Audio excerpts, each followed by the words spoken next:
ਆਪ ਉਤਰੇ, ਸੁਣੀ ਸੱਚੀ ਬਾਣੀ। ਸੰਤ ਸਾਜਨ ਭੈ ਸਰਸੇ,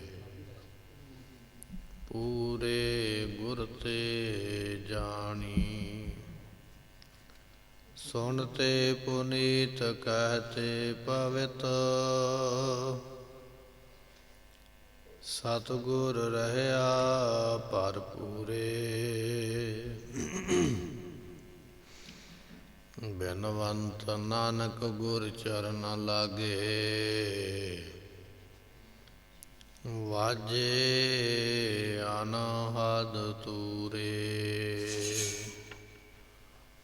ਸਲੋਕ ਪਵਨ ਗੁਰੂ ਪਾਣੀ ਪਿਤਾ, ਮਾਤਾ ਧਰਤ ਮਹਤੋ। ਦਿਵਸ ਰਾਤ ਦੋਇ ਦਾਈ ਦਾਇਆ, ਖੇਲੇ ਸਗਲ ਜਗਤ। ਚੰਗਿਆਈਆਂ ਬੁਰਿਆਈਆਂ, ਵਾਚੈ ਧਰਮ ਅਧੂਰ। ਕਰਮੀ ਆਪੋ ਆਪਣੀ, ਕੇ ਨੇੜੇ ਕੇ ਦੂਰ। ਜਿਨੇ ਨਾਮ ਧਿਆਇਆ, ਗਏ ਮਸਕਤ ਕਾਲ। ਨਾਨਕ ਤੇ ਮੁਖ ਉਜਲੇ, ਇਤੀ ਛੁਟੀ ਨਾਲ। ਸੁਕਾਓ ਟਲ ਗੁਰ ਸੇਵੀਐ, ਅਹਨਿਸ ਸਹਜ ਸੁਭਾਏ। ਦਰਸ਼ਨ ਪਰਸੈ ਗੁਰੂ ਕੈ, ਜਨਮ ਮਰਨ ਦੁਖ ਜਾਏ। ਹੋਵੈ ਸਿਫਤ ਖਸਮ ਦੀ, ਨੂਰੇ ਅਰਸੋਂ ਕੁਰਸੋਂ ਚਟੀਐ। ਤੁਧ ਡਿਠੇ ਸੱਚੇ ਪਾਤਸ਼ਾਹ, ਮਲ ਜਨਮ ਜਨਮ ਦੀ ਕਟੀਐ। ਵਾਹਿਗੁਰੂ ਜੀ। ਗੁਜਰੀ ਮਹੱਲਾ ਪੰਜਵਾ। ਘਰ ਚੌਥਾ। ਚੌਪਦੇ। ਇੱਕ ਓੰਕਾਰ ਸਤਿਗੁਰ ਪ੍ਰਸਾਦਿ। ਛਾੜ ਸਗਲ ਸਿਆਣਪਾ, ਸਾਧ ਸਰਣੀ ਆਓ। ਪਾਰ ਬ੍ਰਹਮ ਪਰਮੇਸ਼ਰ, ਪ੍ਰਭੂ ਕੇ ਗੁਣ ਗਾਓ। ਵਾਹਿਗੁਰੂ ਜੀ ਕਾ ਖਾਲਸਾ, ਵਾਹਿਗੁਰੂ ਜੀ ਕੀ ਫਤਿਹ।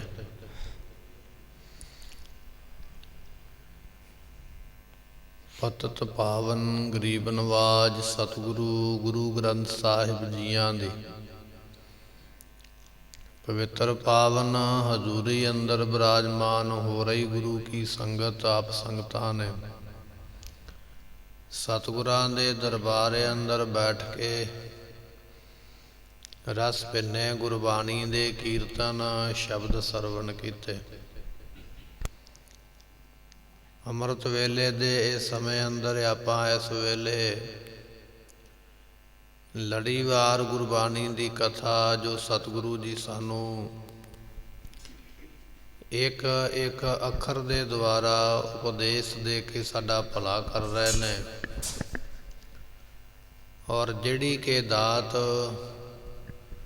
ਦਸਵੇਂ ਪਾਤਸ਼ਾਹ ਸਾਹਿਬ ਗੁਰੂ ਗੋਬਿੰਦ ਸਿੰਘ ਸਾਹਿਬ ਮਹਾਰਾਜ ਜੀਆਂ ਨੇ ਸਾਡੀ ਝੋਲੀ ਪਾਈ ਹੈ। ਗੁਰਬਾਣੀ ਦੇ ਅਰਥ ਸਮਝਾ ਕੇ ਪੜ੍ਹਾ ਕੇ ਇਹ ਗਿਆਨ ਬਖਸ਼ਿਸ਼ ਕੀਤਾ ਹੈ ਤਾਂ ਕਿ ਅਸੀਂ ਆਪਣੇ ਇਸ ਮਨੁੱਖਾ ਜਨਮ ਨੂੰ ਸਫਲਾ ਬਣਾ ਲਈਏ। ਸੋ ਐਸੀ ਦਾਤ ਸਤਿਗੁਰਾਂ ਦੀ ਜੋ ਬਖਸ਼ਿਸ਼ ਹੋ ਰਹੀ ਹੈ, ਆਓ ਬੜੀ ਭਾਵਨਾ ਨਾਲ ਸਰਵਣ ਕਰੀਏ। ਮਿਲ ਕੇ ਆਖੀਏ ਸਤਨਾਮ ਸ੍ਰੀ ਵਾਹਿਗੁਰੂ ਸਾਹਿਬ ਜੀ। ਗੂਜਰੀ ਮਹੱਲਾ ਪੰਜਵਾ। ਘਰ ਚੌਥਾ ਚੌਪਦੇ। ਗੂਜਰੀ ਰਾਗ ਦਾ ਨਾਮ ਹੈ ਜੋ ਅੰਮ੍ਰਿਤ ਵੇਲੇ ਇਸ ਵੇਲੇ ਗਾਇਆ ਜਾਣ ਵਾਲਾ 7:30 ਵਜੇ ਸਮਾਂ ਜਿਹੜੇ ਰਾਗ ਦੇ ਮਾਹਰ ਨੇ, ਰਾਗ ਪੜ੍ਹਨ ਵਾਲੇ ਜਿਹੜੇ ਰਾਗੀ ਗਵਈਏ ਨੇ, ਉਹਨਾਂ ਨੇ ਸਮਾਂ ਨਿਰਧਾਰਿਤ ਕੀਤਾ ਕਿ ਇਸ ਸਮੇਂ ਨੂੰ, ਇਸ ਰਾਗ ਨੂੰ 7:30 ਵਜੇ ਦੇ ਸਮੇਂ ਮੁਤਾਬਕ ਪੜ੍ਹਿਆ ਜਾ ਸਕਦਾ ਹੈ। ਔਰ ਪੰਚਮ ਪਾਤਸ਼ਾਹ ਜੀਆਂ ਦਾ ਇਹ ਸ਼ਬਦ ਆਪਾਂ ਸਰਵਣ ਕਰ ਰਹੇ ਹਾਂ। ਚੌਥੇ ਘਰ ਦੇ ਅੰਦਰ ਗਾਉਣ ਦਾ ਹੁਕਮ ਮਹਾਰਾਜ ਬਖਸ਼ਿਸ਼ ਕਰਦੇ ਅਤੇ ਚੌਪਦੇ 4 ਪੌੜੀਆਂ ਵਾਲਾ ਇਹ ਸ਼ਬਦ 4 ਇਸ ਦੇ ਬੰਦ ਨੇ, ਆਪਾਂ ਨੂੰ ਬਖਸ਼ਿਸ਼ ਕਰਦੇ ਹਨ। ਇੱਕ ਓੰਕਾਰ ਸਤਿਗੁਰ ਪ੍ਰਸਾਦ। ਅਦਵੈਤ ਸਰੂਪ ਪਰਮਾਤਮਾ ਅਕਾਲ ਪੁਰਖ ਇੱਕ ਹੈ। ਓੰਕਾਰ ਉਸ ਦਾ ਇੱਕ ਨਾਮ ਹੈ। ਬਲਿਹਾਰੀ ਜਾਉ ਜੇਤੇ ਤੇਰੇ ਨਾਮ ਹੈ। ਜਿੰਨੇ ਵੀ ਪਰਮਾਤਮਾ ਦੇ ਨਾਮ ਨੇ ਉਹਨਾਂ ਤੋਂ ਸਦਕੇ ਜਾਈਏ, ਕੁਰਬਾਨ ਜਾਈਏ, ਪਰ ਉਹਦਾ ਇੱਕ ਨਾਮ ਹੈ ਓੰਕਾਰ।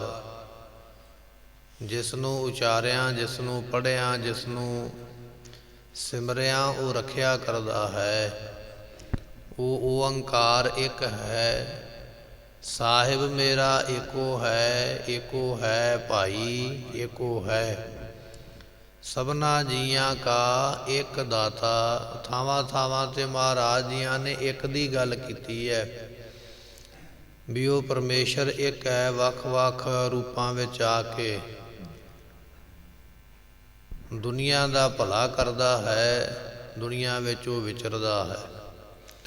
ਸਤਿਗੁਰ ਪ੍ਰਸਾਦ, ਗੁਰੂ ਦੀ ਬਖਸ਼ਿਸ਼ ਹੋ ਜਾਵੇ, ਕਿਰਪਾ ਹੋ ਜਾਵੇ ਤੇ ਤਾਂ ਉਸ ਪਰਮਾਤਮਾ ਦੀ ਪ੍ਰਾਪਤੀ ਹੁੰਦੀ ਹੈ। ਛਾੜ ਸਗਲ ਸਿਆਣਪਾ ਸਾਧ ਸਰਨੀ ਆਓ। ਗੁਰੂ ਅਰਜਨ ਦੇਵ ਮਹਾਰਾਜ ਜੀ ਬਖਸ਼ਦੇ ਨੇ, ਕਹਿਣ ਲੱਗੇ ਬੰਦਿਆ ਤੇਰੇ ਵਿੱਚ ਸਿਆਣਪਾਂ ਦੀ ਕੋਈ ਘਾਟ ਨਹੀਂ। ਬੜੀਆਂ ਸਿਆਣਪਾਂ ਨੇ, ਬੜੀਆਂ ਸਿਆਣਪਾਂ ਨੂੰ ਮਨ ਦੇ ਵਿੱਚ ਵਿਚਾਰਦਾ ਹੈ। ਮੈਂ ਘਰੋਂ ਚੱਲਣਾ ਤੇ ਇਹ ਸਮੇਂ ਦੇ ਨਾਲ ਚੱਲਣਾ ਹੈ। ਗ੍ਰਹਿਆਂ ਦੀ ਵਿਚਾਰ ਕਰਦਾ, ਸਮੇਂ ਦੀ ਵਿਚਾਰ ਕਰਦਾ, ਕਦੇ ਪਾਉਣ ਦੀ ਵਿਚਾਰ ਕਰਦਾ, ਕਦੇ ਚੜ੍ਹਦੇ ਲਹਿੰਦੇ ਦੀ ਵਿਚਾਰ ਕਰਦਾ। ਸਿਆਣਪਤਾਈਆਂ ਤੇ ਬੜੀਆਂ ਵਰਤਦਾ ਹੈ, ਪਰ ਇਹਨਾਂ ਸਾਰੀਆਂ ਸਿਆਣਪਤਾਈਆਂ ਨੂੰ ਛੱਡ ਕੇ ਸਾਧ ਸਰਨੀ ਆਓ। ਜਿਹੜਾ ਸਾਧੂ ਹੈ ਨਾ, ਰੱਬ ਦਾ ਪਿਆਰਾ, ਜਿਸ ਨੇ ਮਨ ਸਾਧਿਆ ਹੋਇਆ, ਜਿਸ ਨੇ ਮਨ ਸਿੱਧਾ ਕੀਤਾ ਹੋਇਆ ਰੱਬ ਦੇ ਘਰ ਨੂੰ, ਐਸੇ ਸਾਧੂ ਦੀ ਸ਼ਰਨ ਵਿੱਚ ਆ ਤੇ ਤੇਰਾ ਭਲਾ ਹੋ ਜਾਏਗਾ। ਕਬੀਰ ਸੰਤ ਕੀ ਗੈਲ ਨਾ ਛੋਡੀਐ। ਕਬੀਰ ਸਾਹਿਬ ਜੀਆਂ ਦਾ ਵੀ ਬਚਨ ਹੈ, ਕਹਿਣ ਲੱਗੇ ਸਾਧੂ ਦਾ ਰਸਤਾ ਛੱਡਣਾ ਨਹੀਂ ਚਾਹੀਦਾ, ਕਿਉਂਕਿ ਸਾਧੂ ਜੇ ਕਿਰਪਾ ਕਰ ਦੇਵੇ, ਸਾਧ ਕੈ ਸੰਗ ਨਹੀਂ ਕਿਛ ਘਾਲ, ਦਰਸ਼ਨ ਭੇਟਤ ਹੋਤ ਨਿਹਾਲ ਵਾਲੀ ਦਾਤ ਮਿਲ ਜਾਂਦੀ ਹੈ। ਗੁਰੂ ਅਰਜਨ ਦੇਵ ਪਾਤਸ਼ਾਹ ਕਹਿਣ ਲੱਗੇ ਸਾਧ ਸਰਣੀ ਆਓ। ਸਾਧ ਉਹ ਹੈ ਜਿਹਨੇ ਮਨ ਸਾਧਿਆ ਹੋਇਆ, ਜਿਹੜਾ 8 ਪੈਰ ਉਹਦੇ ਸਿਮਰਨ ਨੂੰ ਕਰਦਾ, ਉਹ ਸਾਧੂ ਹੈ। ਇਕੱਲਾ ਸਾਧ ਨਾਮ ਲਵਾਉਣ ਦੇ ਨਾਲ ਕੋਈ ਸਾਧੂ ਨਹੀਂ ਬਣ ਜਾਂਦਾ, ਜਾਂ ਸਾਧੂਆਂ ਵਾਲੇ ਕੱਪੜੇ ਪਾਉਣ ਕਰਕੇ ਕੋਈ ਸਾਧੂ ਨਹੀਂ ਬਣ ਜਾਂਦਾ। ਸਾਧੂ ਉਹ ਹੈ ਜਿਹਨੇ ਮਨ ਸਾਧਿਆ, ਮਨ ਸਿੱਧਾ ਕੀਤਾ ਹੋਇਆ ਰੱਬ ਦੀ ਤਰਫ। ਜਿਵੇਂ ਆਪਾਂ ਬਚਨ ਪੜ੍ਹਦੇ ਹਾਂ, ਮਨ ਜੀਤਾ ਜਗ ਜੀਤ, ਜਿਹਨੇ ਮਨ ਜਿੱਤਿਆ ਹੋਇਆ ਹੈ, ਜਿਹਨੇ ਮਨ ਸਿੱਧਾ ਕੀਤਾ ਹੋਇਆ ਹੈ, ਐਸੇ ਸਾਧੂ ਦੀ ਸ਼ਰਨ ਵਿੱਚ ਆ। ਇਹ ਆਪਣੀਆਂ ਚਤੁਰਾਈਆਂ, ਸਿਆਣਪਾਂ, ਇਹਨਾਂ ਨੂੰ ਛੱਡ ਦੇ, ਪਰੇ ਕਰ ਦੇ। ਮਹਾਰਾਜ ਕਿਉਂ ਪਰੇ ਕਰ ਦੇਵੇ? ਸਤਿਗੁਰੂ ਪਾਤਸ਼ਾਹ ਕਹਿਣ ਲੱਗੇ ਚਤੁਰਾਈ ਨਾ ਚਤੁਰ ਭੁਜ ਪਾਈਐ। ਚਲਾਕੀ ਦੇ ਨਾਲ, ਸਿਆਣਪ ਦੇ ਨਾਲ ਕਦੇ ਕਿਸੇ ਨੇ ਰੱਬ ਨੂੰ ਪਾਇਆ ਨਹੀਂ ਹੈ। ਦੁਨੀਆ ਦਾ ਇਤਿਹਾਸ ਪੜ੍ਹ ਕੇ ਵੇਖ ਲੈ, ਧਰਮਾਂ ਦਾ ਇਤਿਹਾਸ ਪੜ੍ਹ ਕੇ ਵੇਖ ਲੈ, ਕਿਸੇ ਸਿਆਣਪ ਦੇ ਨਾਲ, ਕਿਸੇ ਚਲਾਕੀ ਨਾਲ ਨਹੀਂ ਕਿਸੇ ਨੂੰ ਰੱਬ ਮਿਲਿਆ। ਭੋਲੇ ਭਾਲੇ ਮਿਲੇ ਰਘੁਰਾਇਆ। ਉਹ ਜਿਹੜਾ ਪਰਮਾਤਮਾ ਉਹ ਭੋਲੇ ਭਾਅ ਮਿਲਦਾ ਆ ਕੇ, ਸਿਆਣਪ ਨਾਲ ਨਹੀਂ। ਇਸ ਕਰਕੇ ਮਹਾਰਾਜ ਨੇ ਆਖਿਆ ਛਾੜ ਸਗਲ ਸਿਆਣਪਾਂ। ਇਹ ਦੁਨੀਆਦਾਰੀ ਦੀਆਂ ਸਿਆਣਪਾਂ, ਚਤੁਰਾਈਆਂ, ਚਲਾਕੀਆਂ ਛੱਡ ਦੇ। ਚਤੁਰਾਈ ਦੇ ਨਾਲ, ਚਲਾਕੀ ਨਾਲ ਰੱਬ ਨਹੀਂ ਪਾਇਆ ਜਾਂਦਾ। ਸਾਧ ਸਰਣੀ ਆਓ, ਜਿਹਨੇ ਮਨ ਸਿੱਧਾ ਕੀਤਾ, ਸਾਧਿਆ ਹੋਇਆ, ਐਸੇ ਰੱਬ ਦੇ ਪਿਆਰੇ ਦੀ ਸ਼ਰਨ ਵਿੱਚ ਆਉਣਾ ਕਰੋ। ਬ੍ਰਹਮ ਪਰਮੇਸ਼ਰ ਪ੍ਰਭੂ ਕੇ ਗੁਣ ਗਾਓ। ਗੁਣ ਉਹਦੇ ਗਾ ਜਿਹੜਾ ਪਾਰ ਬ੍ਰਹਮ ਹੈ।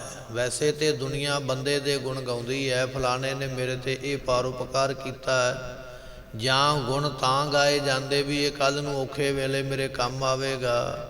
ਮਹਾਰਾਜ ਕਹਿਣ ਲੱਗੇ ਮਾਨੋ ਕੀ ਟੇਕ ਬਿਰਤੀ ਸਭ ਜਾਨ, ਬੰਦੇ ਦਾ ਆਸਰਾ ਇਹ ਐਵੇਂ ਹੀ ਹੈ, ਨਾ ਇਸ ਨੂੰ ਬਹੁਤਾ ਸਮਝ ਤੂੰ। ਤੇ ਜੇ ਗੁਣ ਗਾਉਂਦੇ ਨੇ ਪਾਰ ਬ੍ਰਹਮ ਉਸ ਨੂੰ ਆਖਿਆ ਹੈ ਜਿਹੜਾ ਪ੍ਰਕਿਰਤੀ ਦੇ ਨਿਯਮ ਤੋਂ ਪਰੇ ਹੈ, ਮਰਿਆਦਾ ਤੋਂ ਪਰੇ ਹੈ। ਜਿਵੇਂ ਸਾਡਾ ਜਨਮ ਹੋਇਆ ਹੈ, ਇਹ ਪ੍ਰਕਿਰਤੀ ਦੇ ਨਿਯਮ ਦੇ ਵਿੱਚ ਹੈ। ਬਚਪਨ ਹੋਇਆ, ਜਵਾਨੀ ਆਈ, ਬੁਢੇਪਾ ਆਇਆ, ਮੌਤ ਆਉਣੀ ਹੈ, ਬਿਮਾਰੀ ਆ ਗਈ, ਦੁੱਖ ਆ ਗਿਆ, ਸੁੱਖ ਆ ਗਿਆ। ਇਹ ਪ੍ਰਕਿਰਤੀ ਦਾ ਨਿਯਮ ਹੈ, ਉਹਦੇ ਵਿੱਚ ਅਸੀਂ ਬੱਧੇ ਹੋਏ ਹਾਂ। ਅਸੀਂ ਆਪਣੀ ਮਰਜ਼ੀ ਦੇ ਨਾਲ ਇਹ ਨਹੀਂ ਕਹਿ ਸਕਦੇ ਕਿ ਮੈਂ ਜਨਮ ਨਹੀਂ ਲੈਣਾ, ਮਰਜ਼ੀ ਨਾਲ ਇਹ ਨਹੀਂ ਕਹਿ ਸਕਦੇ ਕਿ ਮੈਂ ਜਵਾਨ ਨਹੀਂ ਹੋਣਾ, ਮੈਂ ਬੁੱਢਾ ਨਹੀਂ ਹੋਣਾ, ਮੈਂ ਮਰਨਾ ਨਹੀਂ ਚਾਹੁੰਦਾ। ਨਹੀਂ, ਇਹ ਪ੍ਰਕਿਰਤੀ ਦਾ, ਕੁਦਰਤ ਦਾ ਨਿਯਮ ਹੈ, ਉਹਦੇ ਵਿੱਚ ਰਹਿਣਾ ਪੈਣਾ ਹੈ। ਪਰ ਜਿਹੜਾ ਪਰਮੇਸ਼ਰ ਹੈ ਉਹ ਹੈ ਪਾਰ ਬ੍ਰਹਮ, ਉਹ ਪਰੇ ਹੈ ਇਹਨਾਂ ਤੋਂ। ਨਾ ਉਹਦਾ ਜਨਮ ਹੈ, ਨਾ ਜਵਾਨੀ, ਨਾ ਬੁਢੇਪਾ, ਨਾ ਮੌਤ, ਨਾ ਦੁੱਖ, ਨਾ ਸੁੱਖ। ਇਸ ਕਰਕੇ ਉਸ ਨੂੰ ਆਖਿਆ ਜਾਂਦਾ ਪਾਰ ਬ੍ਰਹਮ, ਜਿਹੜਾ ਬ੍ਰਹਮ ਪ੍ਰਕਿਰਤੀ ਦੇ ਨਿਯਮ ਤੋਂ ਪਰੇ ਹੋਵੇ। ਪਾਰ ਬ੍ਰਹਮ ਪਰਮੇਸ਼ਰੋ, ਜਿਹੜਾ ਪਰਮੇਸ਼ਵਰ ਹੈ। ਪਾਤਸ਼ਾਹ ਕਹਿਣ ਲੱਗੇ ਪ੍ਰਭੂ ਕੇ ਗੁਣ ਗਾਓ, ਐਸੇ ਪ੍ਰਭੂ ਦੇ ਗੁਣਾਂ ਨੂੰ ਗਾ ਜਿਹੜਾ ਕਦੇ ਨਾਸ ਨਹੀਂ ਹੁੰਦਾ, ਕਦੇ ਮੁੱਕਦਾ ਨਹੀਂ ਹੈ। ਪਰਮੇਸ਼ਰ ਦੇ ਗੁਣਾਂ ਨੂੰ ਗਾ, ਬੰਦੇ ਦੇ ਗੁਣਾਂ ਨੂੰ ਛੱਡ ਕੇ। ਤੇਰੀ ਚਤਰਾਈ ਸਿਰਫ ਇੱਥੋਂ ਤੱਕ ਹੈ, ਸਿਆਣਪ ਇੱਥੋਂ ਤੱਕ ਹੈ ਕਿ ਫਲਾਣੇ ਬੰਦੇ ਦੇ ਕੋਲ ਅੱਜ ਫਲਾਣੀ ਪਦਵੀ ਹੈ ਤੇ ਮੈਂ ਇਹਦੀ ਚਾਪਲੂਸੀ ਕਰਾਂ, ਇਹਦੇ ਅੱਗੇ ਪਿੱਛੇ ਘੁੰਮਾਂ ਤਾਂ ਕਿ ਮੈਂ ਇਹਦੇ ਕੋਲੋਂ ਮਤਲਬ ਕੱਢਾਂਗਾ। ਬਸ ਇੱਥੋਂ ਤੱਕ ਤੇਰੀ ਸਿਆਣਪ ਹੈ। ਪਰ ਤੂੰ ਇਹ ਨਹੀਂ ਜਾਣਦਾ ਵੀ ਜਿਸ ਨੇ ਉਸ ਨੂੰ ਉਹ ਪਦਵੀ ਬਖਸ਼ਿਸ਼ ਕੀਤੀ, ਉਹ ਤੇਰੇ ਤੇ ਵੀ ਦਾਤ ਬਖਸ਼ਿਸ਼ ਕਰ ਸਕਦਾ। ਇਸ ਕਰਕੇ ਮਨੁੱਖ ਦੇ ਉੱਪਰ ਸਿਆਣਪ ਝਾੜਨ ਦੇ ਨਾਲੋਂ ਚੰਗਾ ਹੈ ਤੂੰ ਪਰਮੇਸ਼ਰ ਦੇ ਗੁਣ ਗਾ, ਜਿੰਨੇ ਗਾਏ ਜਾਂਦੇ, ਉਹਦਾ ਨਾਮ ਜਪੋ, ਤੇਰਾ ਭਲਾ ਕਰੇਗਾ। ਰੇ ਚਿਤ ਚਰਨ ਕਮਲ ਆਰਾਧ। ਜੇ ਤੂੰ ਰੱਧਨਾ ਹੀ ਹੈ ਨਾ, ਤੇ ਪਰਮੇਸ਼ਰ ਦੇ ਚਰਨ ਜਿਹੜੇ ਕਮਲਾਂ ਵਰਗੇ ਬੜੇ ਸੁੰਦਰ ਨੇ, ਉਹਨਾਂ ਸੁੰਦਰ ਚਰਨਾਂ ਨੂੰ ਆਪਣੇ ਚਿੱਤ ਵਿੱਚ ਚੇਤੇ ਕਰ। ਇਹ ਜਿਹੜਾ ਤੇਰਾ ਚਿੱਤ ਹੈ, ਇਸ ਨੂੰ ਸੰਸਾਰ ਦਾ ਚੇਤਾ ਹੈ, ਨਿਰੰਕਾਰ ਦਾ ਚੇਤਾ ਨਹੀਂ। ਇਸ ਨੂੰ ਨਿਰੰਕਾਰ ਦੇ ਚੇਤੇ ਵੱਲ ਜੋੜਨਾ ਕਰ। ਰੇ ਚਿੱਤ, ਹੇ ਮਨਾ, ਚਰਨ ਕਮਲ ਆਰਾਧ, ਪ੍ਰਮਾਤਮਾ ਦੇ ਸੁੰਦਰ ਚਰਨਾਂ ਨੂੰ ਰੱਦ ਨਾ ਕਰ, ਉਹਨਾਂ ਨੂੰ ਧਿਆਉਣਾ ਕਰ।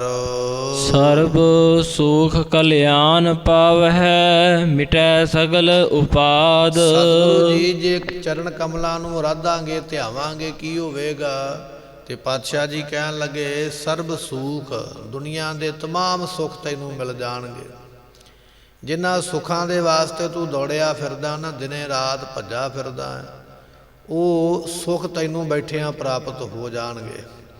ਕਿਉਂਕਿ ਸਰਬ ਸੁੱਖਾਂ ਕਾ ਦਾਤਾ ਸਤਿਗੁਰ, ਸਤਿਗੁਰੂ ਜੀ ਸਾਰੇ ਸੁੱਖਾਂ ਦੇ ਦਾਤੇ ਨੇ। ਜਿਹੜਾ ਸੁੱਖ ਕਿਤੇੋਂ ਨਹੀਂ ਮਿਲੇਗਾ, ਉਹ ਗੁਰੂ ਤੇਰੇ ਤੇ ਬਖਸ਼ਿਸ਼ ਕਰ ਦੇਵੇਗਾ। ਅਤੇ ਇਸੇ ਤਰ੍ਹਾਂ ਕਲਿਆਣ ਪਾਵੈ, ਕਲਿਆਣ ਨਾਮ ਮੁਕਤੀ ਦਾ ਹੈ, ਤੇ ਮੁਕਤੀ ਦੀ ਦਾਤ ਵੀ ਪਾ ਲਵੇਂਗਾ। ਮੁਕਤੀ ਉਦੋਂ ਮਿਲਣੀ ਹੈ ਜਦੋਂ ਪਰਮੇਸ਼ਰ ਨੇ ਕਿਰਪਾ ਕੀਤੀ। ਪਰਮੇਸ਼ਰ ਬਿਨਾਂ ਕੋਈ ਮੁਕਤੀ ਦੇ ਨਹੀਂ ਸਕਦਾ ਹੈ।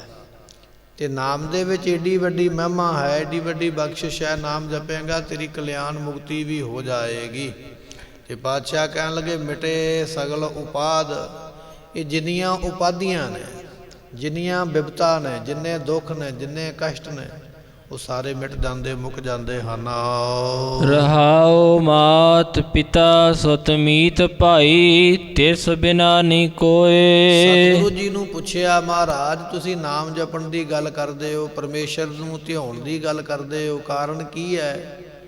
ਤੇ ਗੁਰੂ ਅਰਜਨ ਦੇਵ ਮਹਾਰਾਜ ਕਹਿਣ ਲੱਗੇ ਗੁਰਮੁਖਾ, ਜਿੱਥੇ ਲੋੜ ਪੈਣੀ ਹੈ ਨਾ ਦਰਗਾਹ ਦੇ ਵਿੱਚ, ਤਿਸ ਬਿਨਾ ਨਹੀਂ ਕੋਏ, ਉਸ ਪਰਮੇਸ਼ਰ ਤੋਂ ਬਿਨਾ ਉੱਥੇ ਕਿਸੇ ਦੀ ਵਾਹ ਪੇਸ਼ ਚੱਲਣੀ ਨਹੀਂ ਹੈ। ਜ਼ੋਰ ਨਹੀਂ ਚੱਲਣਾ ਦੁਨੀਆ ਦੇ ਲੋਕਾਂ ਦਾ। ਇੱਥੇ ਤੂੰ ਲੀਡਰ ਦੇ ਨਾਲ ਬਣਾ ਲਵੇਂਗਾ, ਕਿਸੇ ਅਫਸਰ ਦੇ ਨਾਲ ਬਣਾ ਲਵੇਂਗਾ, ਕਿਸੇ ਸਮਾਜ ਸੇਵੀ ਦੇ ਨਾਲ ਤੇਰੀ ਜਾਣ ਪਛਾਣ ਬਣ ਜਾਏਗੀ। ਦੁਨੀਆ ਦੇ ਨਾਲ ਜਾਣ ਪਛਾਣ ਬਣਾ ਲਵੇਂਗਾ, ਪਰ ਇਹਨਾਂ ਦੀ ਪਹੁੰਚ ਉੱਥੋਂ ਤੱਕ ਨਹੀਂ ਜਿੱਥੋਂ ਤੱਕ ਅਸੀਂ ਗੱਲ ਕਰਦੇ ਪਏ।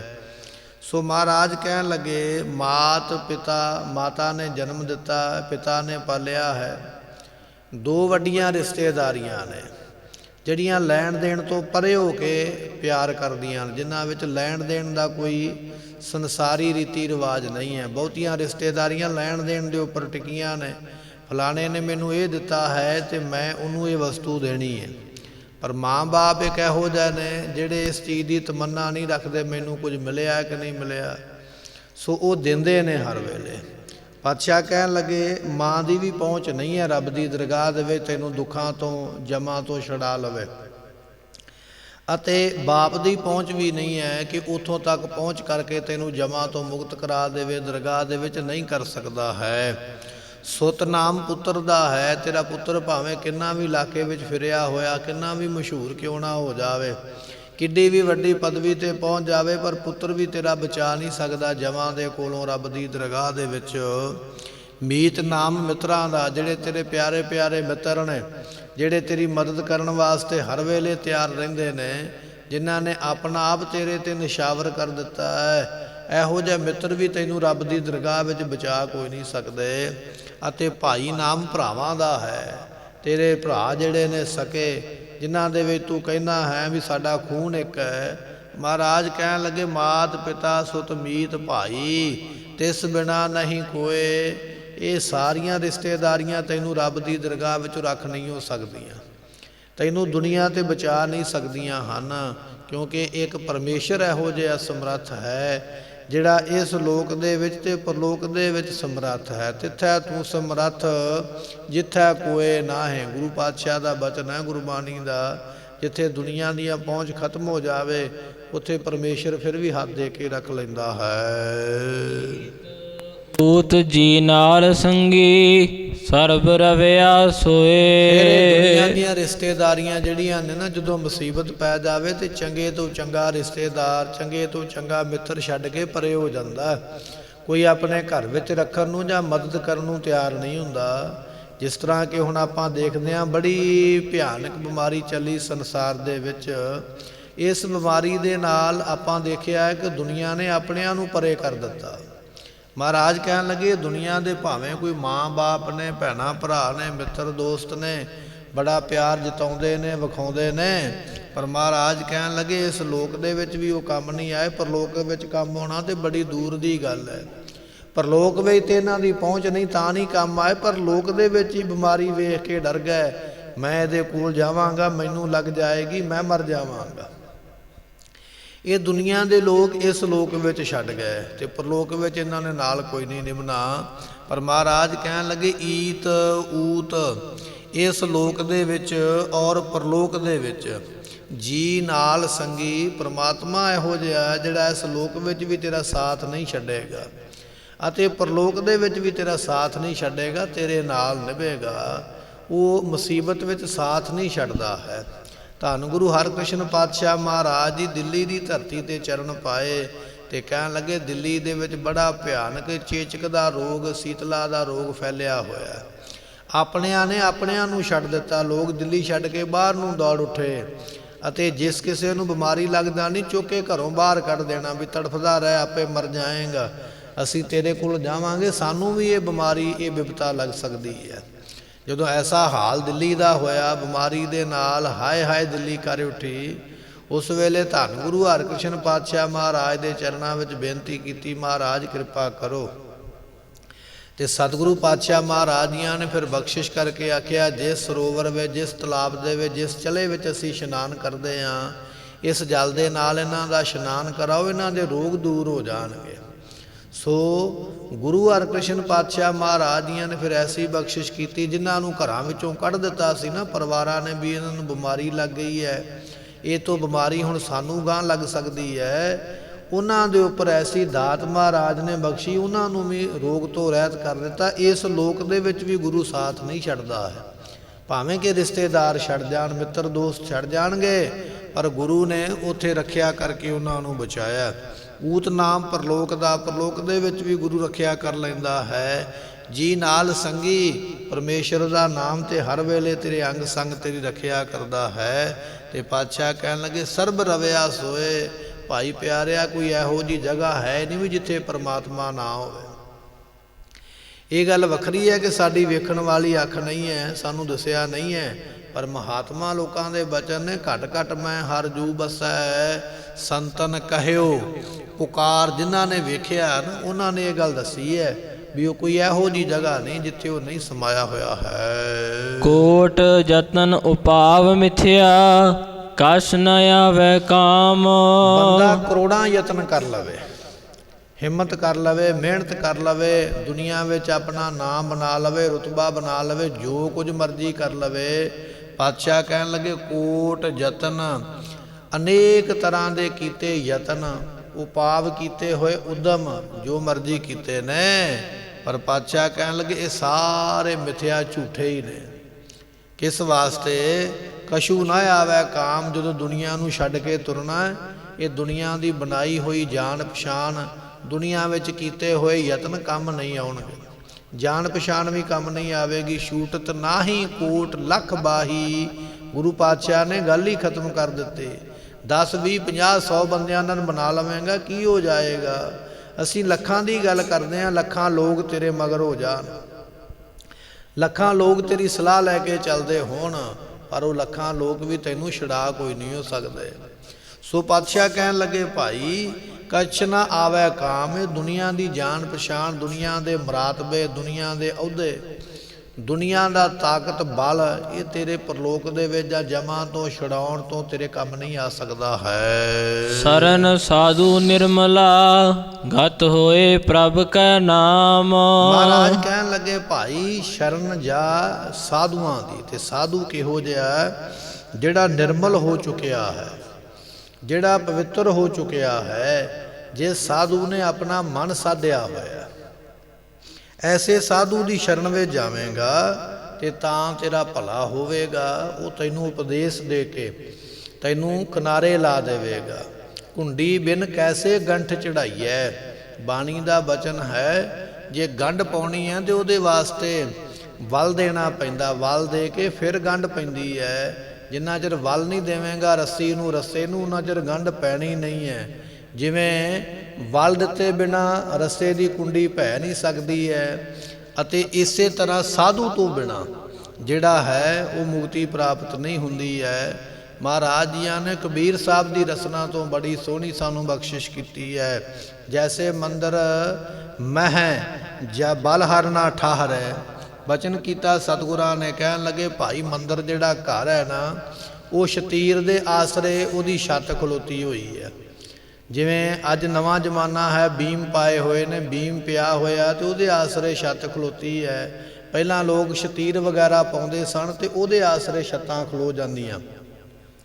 ਕਹਿਣ ਲੱਗੇ ਵੀ ਘਰ ਦੀ ਛੱਤ ਜਿਹੜੀ ਹੈ ਨਾ, ਉਹ ਭਾਈ ਸ਼ਤੀਰ ਤੋਂ ਬਿਨਾ, ਗਾਡਰ ਤੋਂ ਬਿਨਾ ਜਾਂ ਬੀਮ ਤੋਂ ਬਿਨਾ ਨਹੀਂ ਖੜ ਸਕਦੀ ਹੈ। ਇਹ ਸਾਰੀਆਂ ਉਦਾਹਰਨਾਂ ਇਸ ਵਾਸਤੇ ਵੀ ਜਿਵੇਂ ਇਹ ਕੰਮ ਇਹਨਾਂ ਬਿਨਾ ਹੋ ਨਹੀਂ ਨਾ ਸਕਦਾ, ਇਸੇ ਤਰ੍ਹਾਂ ਸਾਧੂ ਬਿਨਾ ਮੁਕਤੀ ਵੀ ਕੋਈ ਨਹੀਂ ਮਿਲਦੀ ਹੈ।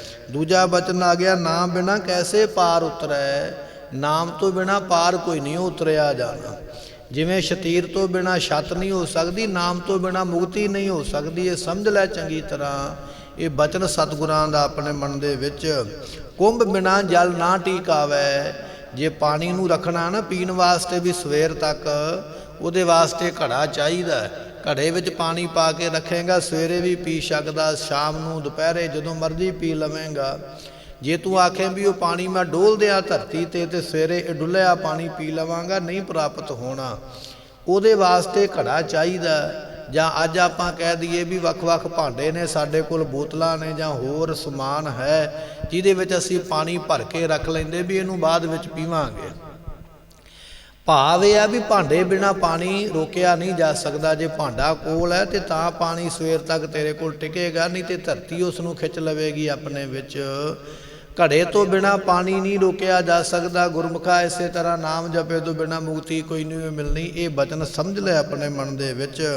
ਸਾਧੂ ਬਿਨ ਐਸੇ ਅਵਗਤ ਜਾਵੇ, ਸਾਧੂ ਤੋਂ ਬਿਨਾ ਜਿਹਨੇ ਮਨ ਸਾਧਿਆ ਹੋਇਆ ਹੈ, ਜੇ ਉਹਦੇ ਉਪਦੇਸ਼ ਨੂੰ ਮੰਨ ਕੇ ਨਹੀਂ ਚੱਲਿਆ ਤੇ ਤੇਰੀ ਵੀ ਅਧੋਗਤੀ ਇਹੋ ਜਿਹੀ ਹੋਣੀ ਹੈ, ਤੇਰੇ ਨਾਲ ਵੀ ਐਸੀ ਹਾਲਤ ਹੋਣੀ ਹੈ। ਘੜੇ ਬਿਨਾ ਪਾਣੀ ਨਹੀਂ, ਸਾਧੂ ਬਿਨਾ ਮੁਕਤੀ ਨਹੀਂ ਮਿਲੇਗੀ।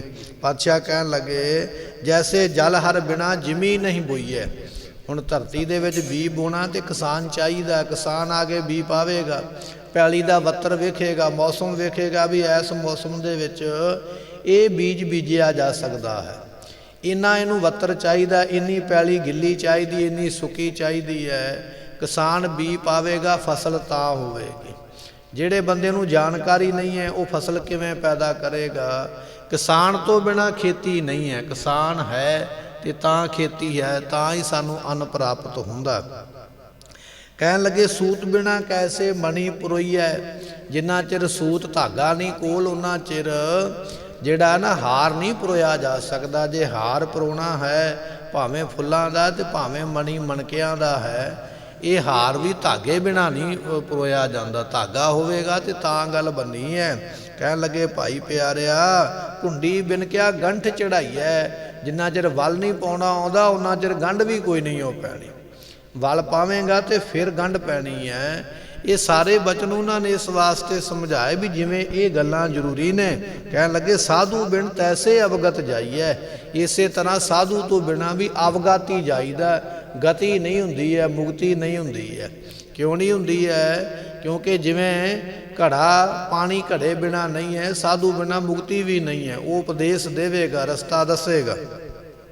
ਤੇ ਪਾਤਸ਼ਾਹ ਕਹਿਣ ਲੱਗੇ ਜੈਸੇ ਮਾਤ ਪਿਤਾ ਬਿਨ ਬਾਲ ਨਾ ਹੋਈ। ਜਿੰਨਾ ਚਿਰ ਮਾਂ ਬਾਪ ਨਹੀਂ ਬਣੇ ਉਹਨਾਂ ਚਿਰ ਬੱਚਾ ਕਿਵੇਂ ਪੈਦਾ ਹੋਵੇਗਾ? ਸ਼ਾਦੀ ਹੋਵੇਗੀ ਅਤੇ ਫਿਰ ਜਾ ਕੇ ਬਾਲਕ ਦਾ ਜਨਮ ਹੋਵੇਗਾ। ਇਸ ਤਰ੍ਹਾਂ ਜਨਮ ਹੋ ਨਹੀਂ ਸਕਦਾ ਹੈ। ਕਹਿਣ ਲੱਗੇ ਜ਼ਰੂਰੀ ਹੈ ਮਾਂ ਬਾਪ ਦਾ ਵਿਆਹ ਹੋਣਾ, ਆਨੰਦ ਕਾਰਜ ਹੋਣਾ ਅਤੇ ਫਿਰ ਜਾ ਕੇ ਸੰਤਾਨ ਪੈਦਾ ਹੁੰਦੀ ਹੈ। ਇਸੇ ਤਰ੍ਹਾਂ ਕਹਿਣ ਲੱਗੇ ਭਾਈ ਪਿਆਰਿਆ ਬਿੰਬ ਬਿਨਾ ਕੈਸੇ ਕੱਪੜੇ ਧੋਈਐ। ਹੁਣ ਤੁਹਾਡੇ ਕੋਲ ਕੱਪੜੇ ਮੈਲੇ ਪਏ ਨੇ, ਧੋਣੇ ਨੇ, ਉਹਦੇ ਵਾਸਤੇ ਕੀ ਚਾਹੀਦਾ? ਸਾਰਿਆਂ ਤੋਂ ਜ਼ਰੂਰੀ ਹੈ ਕੱਪੜੇ ਧੋਣ ਵਾਸਤੇ ਪਾਣੀ। ਜੇ ਪਾਣੀ ਕੋਲ ਨਹੀਂ ਹੈ ਮਹਿੰਗੇ ਤੋਂ ਮਹਿੰਗਾ ਸਾਬਣ ਜਾਂ ਸਰਫ ਕੁਛ ਨਹੀਂ ਕਰੇਗਾ। ਪਾਣੀ ਜ਼ਰੂਰੀ ਹੈ, ਪਾਣੀ ਬਿਨਾ ਕੱਪੜਾ ਧੋਤਾ ਨਹੀਂ ਜਾ ਸਕਦਾ। ਇਹ ਸਾਡੀਆਂ ਉਦਾਹਰਨਾਂ ਉਹ ਨੇ ਜਿਹੜੀਆਂ ਅਸੀਂ ਰੋਜ਼ ਆਪਣੇ ਘਰਾਂ ਦੇ ਵਿੱਚ ਵੇਖਦੇ ਹਾਂ, ਵਰਤਦੇ ਹਾਂ, ਕਰਦੇ ਹਾਂ। ਕਹਿਣ ਲੱਗੇ ਭਾਵੇਂ ਮਸ਼ੀਨ ਦੇ ਨਾਲ ਕੱਪੜੇ ਧੋਂਦਾ, ਭਾਵੇਂ ਹੱਥ ਦੇ ਨਾਲ ਧੋਂਦਾ, ਪਾਣੀ ਦੀ ਲੋੜ ਦੋਵਾਂ ਥਾਵਾਂ 'ਤੇ ਹੀ ਹੈ।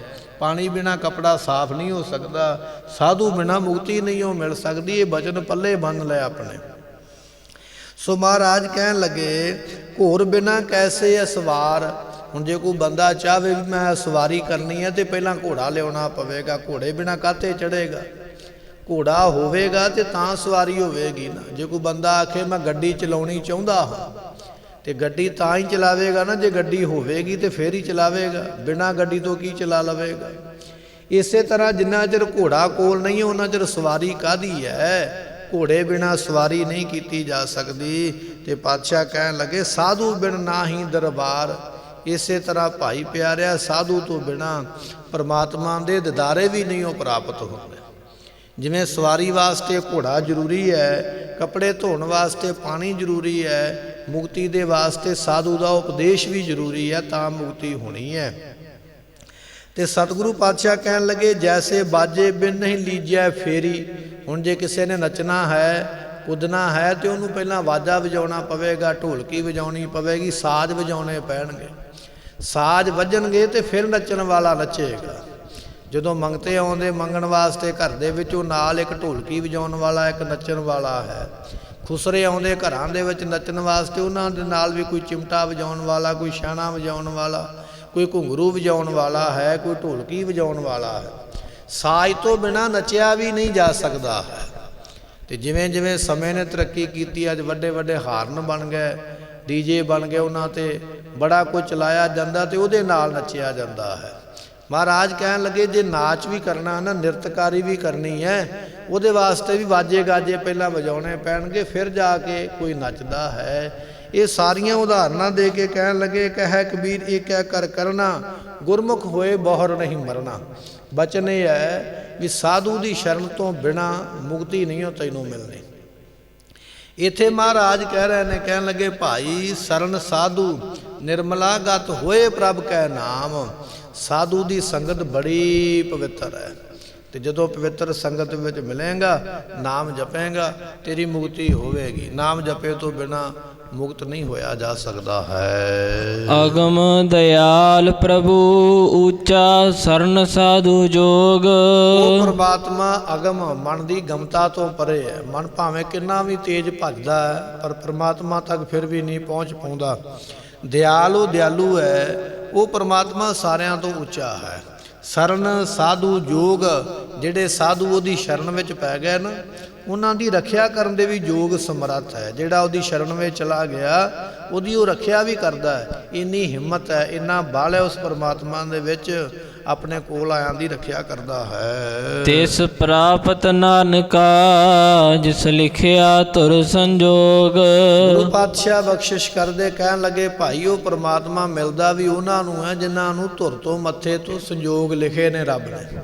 ਜਿਹਦੇ ਮੱਥੇ ਤੇ ਲਿਖਿਆ ਵੀ ਇਹ ਸਾਧੂ ਦੀ ਸੰਗਤ ਵਿੱਚ ਜਾਏਗਾ, ਇਹ ਨਾਮ ਜਪੇਗਾ, ਇਹ ਗੁਰਮੁਖਤਾਈ ਵਾਲੇ ਕਰਮ ਕਰੇਗਾ, ਮਿਲਦਾ ਉਹਨਾਂ ਨੂੰ ਹੈ। ਜੇ ਆਪਾਂ ਸੰਗਤ ਵਿੱਚ ਬੈਠੇ ਹਾਂ, ਮਤਾ ਮਾਣ ਕਰੀਏ ਵੀ ਮੈਂ ਆਪਣੀ ਸਿਆਣਪ ਦੇ ਨਾਲ ਆ ਗਿਆ, ਮੈਂ ਆਪਣੇ ਉਦਮ ਦੇ ਨਾਲ ਇੱਥੇ ਆ ਗਿਆ, ਮਹਾਰਾਜ ਕਹਿੰਦੇ ਨਹੀਂ, ਅਕਾਲ ਪੁਰਖ ਨੇ ਤੇਰਾ ਕਰਮ ਹੀ ਇਹੋ ਜਿਹਾ ਲਿਖਿਆ ਵੀ ਤੂੰ ਸੰਗਤ ਵਿੱਚ ਆਏਗਾ। ਸੰਗਤ ਵਿੱਚ ਆਇਆ, ਗੁਰੂ ਦਾ ਬਚਨ ਸੁਣਿਆ, ਤਿਸੈ ਪ੍ਰਾਪਤ ਨਾਨਕਾ, ਉਹਨਾਂ ਗੁਰਮੁਖਾਂ ਨੂੰ ਫਿਰ ਉਹ ਪ੍ਰਾਪਤ ਹੁੰਦਾ ਹੈ। ਗੁਜਰੀ ਮਹੱਲਾ ਪੰਜਵਾ। ਆਪਣਾ ਗੁਰ ਸੇਵ ਸਦਹੀ ਰਮੋ ਗੁਣ ਗੋਬਿੰਦ। ਸਤਿਗੁਰੂ ਪਾਤਸ਼ਾਹ ਕਹਿਣ ਲੱਗੇ, ਆਪਣੇ ਗੁਰੂ ਦੀ ਸੇਵਾ ਕਰਿਆ ਕਰ ਭਾਈ। ਸੇਵਾ ਆਪਣੇ ਤਨ ਦੇ ਨਾਲ, ਮਨ ਦੇ ਨਾਲ ਔਰ ਧਨ ਦੇ ਨਾਲ ਸੇਵਾ ਕਰ। ਤਨ ਮਨ ਧਨ ਸਭ ਸੌਂਪ ਗੁਰ ਕੋ। ਤੇ ਅਗਲਾ ਬਚਨ ਹੈ, ਹੁਕਮ ਮੰਨਿਆ ਪਾਈਐ। ਫਿਰ ਹੁਕਮ ਮੰਨੇਗਾ ਤੇ ਤਾਂ ਪ੍ਰਾਪਤੀ ਹੈ। ਤੇ ਸਾਰਿਆਂ ਤੋਂ ਵੱਡੀ ਸੇਵਾ ਕੀ ਹੈ? ਪੂਜਾ ਕੀਚੈ ਹਰ ਨਾਮ ਧਿਆਈਐ, ਬਿਨ ਨਾਵੈ ਪੂਜ ਨਾ ਹੋਏ। ਸਾਰਿਆਂ ਤੋਂ ਵੱਡੀ ਪੂਜਾ, ਸਾਰਿਆਂ ਤੋਂ ਵੱਡੀ ਸੇਵਾ ਨਾਮ ਜਪਣਾ ਹੈ। ਜੇ ਅੰਮ੍ਰਿਤ ਵੇਲੇ ਉੱਠ ਕੇ ਜਪਜੀ ਸਾਹਿਬ ਦਾ ਪਾਠ ਕੀਤਾ ਹੈ, ਸਭ ਤੋਂ ਵੱਡੀ ਸੇਵਾ ਕਰ ਲਈ ਹੈ। ਨਿਤਨੇਮ ਪੜ੍ਹ ਕੇ ਆਇਆ, ਸੁਖਮਨੀ ਸਾਹਿਬ ਦਾ ਪਾਠ ਕੀਤਾ ਹੈ, ਸਾਰਿਆਂ ਤੋਂ ਵੱਡੀ ਸੇਵਾ ਤੂੰ ਕਰ ਲਈ ਹੈ। ਇਹ ਹੈ ਵੱਡੀ ਸੇਵਾ, ਨਾਮ ਜਪਣਾ। ਆਪਣਾ ਗੁਰ ਸੇਵ ਸਦ ਹੀ ਰਮੋ ਗੋਬਿੰਦ, ਅਤੇ ਗੋਬਿੰਦ ਦੇ ਗੁਣਾਂ ਨੂੰ ਹਰ ਵੇਲੇ ਉਚਾਰੋ ਗੁਰੂ ਦੀ ਸੇਵਾ ਕਰਕੇ। ਸਾਸ ਸਾਸ ਅਰਾਧ ਹਰ ਹਰ, ਲਹਿ ਜਾਏ ਮਨ ਕੀ ਚਿੰਦ। ਜਦੋਂ ਨਾਮ ਜਪੇਗਾ ਮਨ ਦੀ ਮੈਲ ਤਾਂ ਉਤਰਨੀ ਹੈ, ਕਿਉਂਕਿ ਮੈਲ ਬਹੁਤੀ ਲੱਗੀ ਹੈ ਨਾ। ਹੁਣ ਕੱਪੜਾ ਬਹੁਤਾ ਮੈਲਾ ਹੋ ਜਾਵੇ ਤੇ ਇੱਕ ਵਾਰੀ ਧੋਤੀਆਂ ਗੱਲ ਨਹੀਂ ਬਣਦੀ, 2 3 4 ਵਾਰੀ ਧੋਣਾ ਪੈਂਦਾ, ਫਿਰ ਜਾ ਕੇ ਉਹਦੀ ਮੈਲ ਲੈਂਦੀ ਹੈ। ਇਹ ਤੇਰਾ ਮਨ ਵੀ ਬੜਾ ਮੈਲਾ ਹੋ ਗਿਆ, ਕਾਲਾ ਹੋ ਗਿਆ ਪਾਪ ਵਿਕਾਰਾਂ ਦੇ ਨਾਲ। ਇਸ ਕਰਕੇ ਤੈਨੂੰ ਵਾਰ-ਵਾਰ ਧੋਣ ਵਾਸਤੇ ਸਵਾਸ ਜਪਣਾ ਪੈਣਾ ਹੈ। ਜਦੋਂ ਸਵਾਸ ਉਹਦੇ ਨਾਮ ਨੂੰ ਜਪੇਗਾ, ਲਹਿ ਜਾਏ ਮਨ ਕੀ ਚਿੰਦ, ਮਨ ਦੀ ਚਿੰਤਾ ਜਿਹੜੀ ਹੈ ਨਾ ਲਹਿ ਜਾਏਗੀ, ਫਿਕਰ ਲਹਿ ਜਾਣਗੇ ਔਰ ਮਨ ਦੀ ਮੈਲ ਕੱਟੀ ਜਾਂਦੀ ਹੈ। ਮੇਰੇ ਮਨ ਜਾਪ ਪ੍ਰਭ ਕਾ ਨਾਉ, ਮੇਰਿਆ ਮਨਾ ਉਸ ਪਰਮੇਸ਼ਰ ਦੇ ਨਾਮ ਨੂੰ ਜਪਣਾ ਕਰ। ਸੁਖ ਸਹਿਜ ਆਨੰਦ ਪਾਵਹਿ, ਮਿਲੀ ਨਿਰਮਲ ਥਾਉ। ਜਦੋਂ ਨਾਮ ਜਪੇਗਾ ਸੁਖ ਪ੍ਰਾਪਤ ਹੋਣਗੇ, ਸਹਿਜ ਅਵਸਥਾ ਪ੍ਰਾਪਤ ਹੋ ਜਾਵੇਗੀ, ਆਨੰਦ ਇਹੋ ਜਿਹਾ ਬਣੇਗਾ ਜਿਹੜਾ ਕਦੇ ਵੀ ਤੈਨੂੰ ਛੱਡੇਗਾ ਨਹੀਂ। ਅਤੇ ਮਿਲੀ ਨਿਰਮਲ ਥਾਉ, ਪਵਿੱਤਰ ਜਗ੍ਹਾ ਸੱਚਖੰਡ ਦੀ ਪ੍ਰਾਪਤੀ ਵਾਲਾ ਬਣ ਜਾਏਗਾ। ਰਹਾਉ ਸਾਧ ਸੰਗ ਉਧਾਰ, ਇਹੋ ਮਨ 8 ਪਹਿਰ ਆਰਾਧ। ਸਾਧ ਸੰਗਤ ਵਿੱਚ ਆ ਕੇ ਉਧਾਰ ਹੁੰਦਾ ਹੈ, 8 ਪਹਿਰ ਉਸ ਦੇ ਨਾਮ ਨੂੰ ਜਪ, ਹਰ ਵੇਲੇ ਉਹਦੇ ਨਾਮ ਨੂੰ ਕਹਿਣਾ ਕਰ। ਕਾਮ ਕ੍ਰੋਧ ਅਹੰਕਾਰ ਬਿਨਸੈ, ਮਿਟੈ ਸਗਲ ਉਪਾਦ। ਜਪੇਗਾ ਕਾਮ ਕ੍ਰੋਧ ਲੋਭ ਮੋਹ ਹੰਕਾਰ, ਇਹ ਸਾਰੇ ਬਿਨਸ ਜਾਣਗੇ, ਨਾਸ ਹੋ ਜਾਣਗੇ, ਕਿਉਂਕਿ ਸਾਡੇ ਵਿੱਚ ਇੰਨਾ ਬਲ ਨਹੀਂ ਵੀ ਅਸੀਂ ਕਾਮ ਤੇ ਕ੍ਰੋਧ ਤੇ ਜਿੱਤ ਪਾ ਲਈਏ। ਇਹ ਗੁਰੂ ਨੇ ਕਿਰਪਾ ਕਰਨੀ। ਜਦੋਂ ਨਾਮ ਜਪੇਗਾ ਸਤਿਗੁਰੂ ਤੈਨੂੰ ਬਾਹਲੀ ਇਹਨਾਂ ਬਖਸ਼ਿਸ਼ ਕਰ ਦੇਣਗੇ, ਵਿਕਾਰਾਂ ਦੇ ਉੱਪਰ ਵਿਜੇ ਪ੍ਰਾਪਤ ਕਰ ਲਵੇਂਗਾ। ਮਿਟੈ ਸਗਲ ਉਪਾਦ, ਸਾਰੀਆਂ ਉਪਾਦ ਬਿਮਾਰੀਆਂ ਜਿਹੜੀਆਂ ਨੇ, ਤਕਲੀਫਾਂ ਜਿਹੜੀਆਂ ਨੇ, ਰੁਕਾਵਟਾਂ ਜਿਹੜੀਆਂ ਨੇ, ਉਹ ਸਾਰੀਆਂ ਮਿਟ ਜਾਂਦੀਆਂ ਹਨ। ਅਟਲ ਛੇਦ ਅਭੇਦ ਸੁਆਮੀ, ਸਰਨ ਤਾਕੀ ਆਓ। ਉਹ ਪਰਮਾਤਮਾ ਅਟਲ ਸਦਾ ਰਹਿਣ ਵਾਲਾ, ਅਛੇਦ ਨਹੀਂ ਕੱਟਿਆ ਜਾਣ ਵਾਲਾ ਹੈ। ਅਤੇ ਉਹ ਪਰਮਾਤਮਾ ਦੀ ਸ਼ਰਨ ਵਿੱਚ ਜਿਹੜਾ ਆਉਂਦਾ ਉਹਨੂੰ ਪ੍ਰਾਪਤੀ ਹੋ ਜਾਂਦੀ ਹੈ, ਉਹ ਪ੍ਰਾਪਤੀ ਵਾਲਾ ਬਣ ਜਾਂਦਾ ਹੈ। ਚਰਨ ਕਮਲ ਆਰਾਧ ਹਿਰਦੈ, ਏਕ ਸਿਉ ਲਿਵ ਲਾਓ। ਸੁੰਦਰ ਚਰਨ ਕਮਲਾਂ ਵਰਗੇ ਜਿਹੜੇ ਨੇ ਉਹਨੂੰ ਹਿਰਦੇ ਵਿੱਚ ਯਾਦ ਕਰ ਤੇ ਉਹਦੇ ਨਾਲ ਲਿਵ ਲਾ, ਉਹਦੇ ਨਾਲ ਧਿਆਨ ਜੋੜ, ਉਹਦੇ ਚਰਨਾਂ ਨੂੰ ਮਨਾ ਕੇ। ਪਾਰ ਬ੍ਰਹਮ ਪ੍ਰਭ ਦਇਆ ਤਾਰੀ, ਬਖਸ਼ ਲੀਨੇ ਆਪ। ਪਾਰ ਬ੍ਰਹਮ ਨੇ ਕਿਰਪਾ ਕੀਤੀ ਨਾ, ਫਿਰ ਬਖਸ਼ ਲੈਂਦਾ। ਬਖਸ਼ ਕੇ ਫਿਰ ਆਪਣੇ ਨਾਲ ਮਿਲਾ ਲੈਂਦਾ ਹੈ। ਪਾਰ ਬ੍ਰਹਮ ਪ੍ਰਭ ਦਇਆ ਧਾਰੀ, ਜਦੋਂ ਦਇਆ ਕਰਦਾ ਹੈ, ਫਿਰ ਬਖਸ਼ ਲੀਨੇ ਆ, ਫਿਰ ਬਖਸ਼ ਕੇ ਆਪਣੇ ਨਾਲ ਮਿਲਾ ਲੈਂਦਾ ਹੈ। ਸਰਬ ਸੁਖ ਹਰਿ ਨਾਮ ਦੀਆ, ਨਾਨਕ ਸੋ ਪ੍ਰਭ ਜਾਪ। ਗੁਰੂ ਨਾਨਕ ਦੇ ਪਾਤਸ਼ਾਹ ਦੇ ਪੰਜਵੇਂ ਸਰੂਪ ਨੇ। ਧੰਨ ਗੁਰੂ ਅਰਜਨ ਸਾਹਿਬ ਪਾਤਸ਼ਾਹ ਕਹਿਣ ਲੱਗੇ, ਸਰਬ ਸੁਖ ਹਰਿ ਨਾਮ ਦੀਆ। ਜਿਨ੍ਹਾਂ ਨੇ ਨਾਮ ਜਪਿਆ ਹੈ ਉਹਨਾਂ ਨੂੰ ਤਮਾਮ ਦੁਨੀਆ ਦੇ ਸੁੱਖ ਪ੍ਰਾਪਤ ਹੋ ਗਏ, ਕਿਉਂਕਿ ਜੜ ਤੋਂ ਬਿਨਾ ਪੇੜ ਪੈਦਾ ਨਹੀਂ ਹੁੰਦਾ ਤੇ ਫਲ ਫੁੱਲ ਨਹੀਂ ਲੱਗਦੇ। ਜੇ ਕੋਈ ਰੁੱਖ ਹੈ ਉਹਦੀ ਜੜ ਜ਼ਰੂਰੀ ਹੈ, ਜੜ ਹੋਵੇਗੀ ਤੇ ਤਾਂ ਉਹ ਛਾਂ ਕਰੇਗਾ, ਤਾਂ ਫਲ ਤੇ ਤਾਂ ਹੀ ਉਹ ਫੁੱਲ ਦੇਵੇਗਾ। ਇਸੇ ਤਰ੍ਹਾਂ ਨਾਮ ਜਿਹੜਾ ਨਾ ਇਹ ਜੜ ਹੈ, ਜਿਹਨੇ ਨਾਮ ਦੀ ਜੜ ਨੂੰ ਪਕੜ ਲਿਆ ਹੈ, ਪਾਤਸ਼ਾਹ ਕਹਿਣ ਲੱਗੇ ਫਿਰ ਸੁਖਾਂ ਰੂਪੀ ਫੁੱਲਾਂ ਦੀ ਪ੍ਰਾਪਤੀ ਹੁੰਦੀ ਹੈ। ਸੋ ਦੀਆ ਨਾਨਕ ਸੋ ਪ੍ਰਭ ਜਾਪ। ਐਸੇ ਪ੍ਰਮਾਤਮਾ ਦਾ ਜਾਪ ਕਰ, ਚਿੰਤਨ ਕਰ, ਤੇਰਾ ਭਲਾ ਹੋਵੇਗਾ। ਸਮੇਂ ਦੀ ਸਮਾਪਤੀ, ਭੁੱਲਾਂ ਦੀ ਮੁਆਫੀ। ਗੁਰੂ ਰਹਿਮਤ ਕਰੇ, ਦਿਓ ਸੱਜਣਾ ਸੀਸੜੀਆਂ, ਜੋ ਹੋਵੇ ਸਾਹਿਬ ਸਿਓ ਮੇਲੋ। ਪਾਰ ਬ੍ਰਹਮ ਪ੍ਰਭ ਦਇਆ ਤਾਰੀ, ਬਖਸ਼ ਲੀਨੇ ਆਪ। ਸਰਬ ਸੁਖ ਹਰਿ ਨਾਮ ਦੀਆ, ਨਾਨਕ ਸੋ ਪ੍ਰਭ ਜਾਪ। ਵਾਹਿਗੁਰੂ ਜੀ ਕਾ ਖਾਲਸਾ, ਵਾਹਿਗੁਰੂ ਜੀ ਕੀ ਫਤਿਹ।